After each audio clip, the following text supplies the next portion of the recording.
Hey there guys, welcome back to the channel. Snoo here. Many of you may remember a video I made a long time ago on a Crimson Temple playthrough test run of different setups for Freeze Proliferation.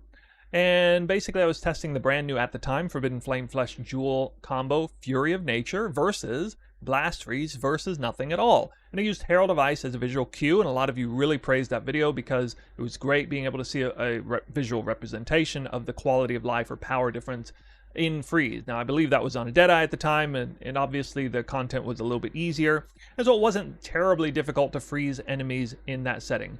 Things are a little different now with the tier 17s, map mods being a lot harder, and here I am playing around with Descent of Madness, spec Permanent Delirium, in a Sanctuary map in the back half of the map, and all of these monsters that you see me killing here are probably in 100% Delirious by now. Clearly, I'm farming 8-mod corrupted maps. This is a strategy that I did last time and the last few times. And this strategy has always been a little bit tough, a little bit dangerous for a character I was doing, whether it was Elemental Hit of the Spectrum or Physical Conversion Tornado Shot, which I'm doing now. And that's because the monsters are just absurdly tanky. We're going to take a look at a second just to see how insanely tanky these 100% deli monsters are. It's a magic monster focus after all. But for whatever reason, last league in 3.25, I didn't really test Freeze Prolif combined with the new Oath of Winter. And it just dawned on me recently as I put these two together after doing this footage here, which is actually about a week old now, that I was really missing out on some amazing power synergies with the Warden in all of its freeze capacity already. There's a big difference between being able to freeze everything easily versus freezing one enemy in a pack of monster and that instantly freezing the entire pack, no matter how easy or difficult any individual monster is in there. Everything up to and including Titanic Rogue Exiles just get completely frozen instantly in place when it's locked into a pack of monsters. And yeah, we're gonna take a closer look at how all this is working. All right, you can see the wiki open here on a web browser on the right-hand side, and take a look at what I've highlighted here. This is Deliriousness. It doesn't include, apparently, the increased loot, which I believe is 10% per 20% Deliriousness in terms of quantity, 50% more of essentially everything, including maps that drop from native monsters on the map, and that's what this farm is through the Bloodline Scarab, focusing on native monsters that spawn on the map. And at 100%, it gets pretty crazy. The maps get way harder. Increased damage done from the monsters is 30%. Less damage taken is a little different depending on which monster type. If it's unique, this was changed, I believe, a couple years ago to make it easier, actually, on some of the hardest monsters in the map. Uniques take 80% less damage. Rares, 90% less damage. Magic and normal monsters, the original, across the board, 96% less damage, which in a certain respect makes magic monsters the tankiest monsters in a map like the ones you just saw. Now, normally, for any other type of character or archetype, there's no way you would be freezing those monsters because they're just way too tanky to actually hit freeze threshold necessarily high enough to freeze them. But in the case of the Warden with the Hoarfrost mechanic, you absolutely can. So you've heard me talk about it before. I love talking about this, my new favorite ascendancy, notable in the game, Oath of Winter, which essentially allows for permanent freeze.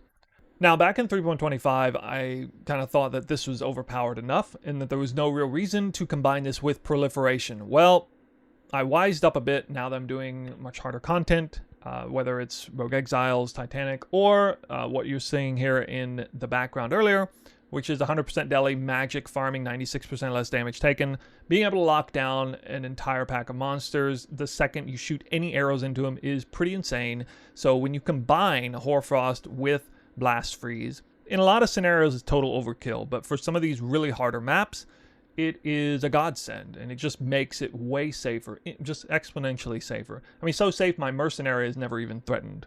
And I don't have to spec defense for Mercenary. I mean, just let that sink in. Just imagine being able to do the hardest maps in the game and not even need to spec any defense in your Mercenary because you're just making it that easy. Here's the crazy thing that I don't understand about Oath of Winter is that for some reason there's no internal cooldown on this. Why does a skill, let's say as powerful as Immortal Call, have an internal cooldown where it can't, or rather a lock on the cooldown? You cannot recover the cooldown until the skill's already been used. I imagine where, an enemy can't, like Hoarfrost can't stack on an enemy unless it's not already frozen. Like, I would have thought it would have been nerfed that way. It would make a lot of sense to me. I don't want to give GGG too many ideas here, but apparently because the Warden's not popular enough, they haven't gone through and looked and seen how crazy overpowered this is. To me, the power threshold of Oath of Winter is as if I had Immortal Call infinitely up, permanently in a map with no cooldown whatsoever. That's essentially on par with that. So maybe that kind of helps you guys understanding about how I see this. If you've never played with this, it's honestly, it's on the same power level as an Immortal Call with no cooldown. All right, let's move on to talk a little bit about 8-mod map farming. So I haven't made a video on this in a very long time, and I did do some 8-mod map farming a little bit, seemingly every single league, but it's not a big part of what I'm doing, so I haven't made a video on 100 maps doing it or whatever. But a lot of you have asked me about this in the past or recently on my suggestions on 8-mod map farming. It has been a mainstay of one of my farming strats for a very long time, for many years now. But at this point, using a double multitude with escalation, corruption, and bloodlines, focusing on magic monsters, which can drop maps with Beyond, because Beyond does still drop some maps as well. Getting all of the increased chance for higher tier maps everywhere I can do that. Getting singular focus, because if I want to focus on toxic sewers, because I'm wildwood fishing toxic sewers, I can. TFT is selling these maps to 10 to 15 or even more chaos apiece, especially regexed.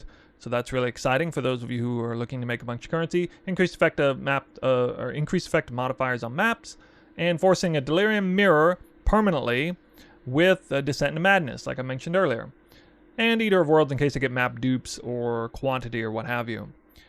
Oh yeah, and the Bismuth ore, so that's a nice addition as well, because that does dramatically increase the amount of maps that drop. You will have seen, I think, in the footage, a Bismuth ore was taken too, and that helped with the map drop. So it's getting around 30, 40, 50, maybe 60 maps per map on tier 17s.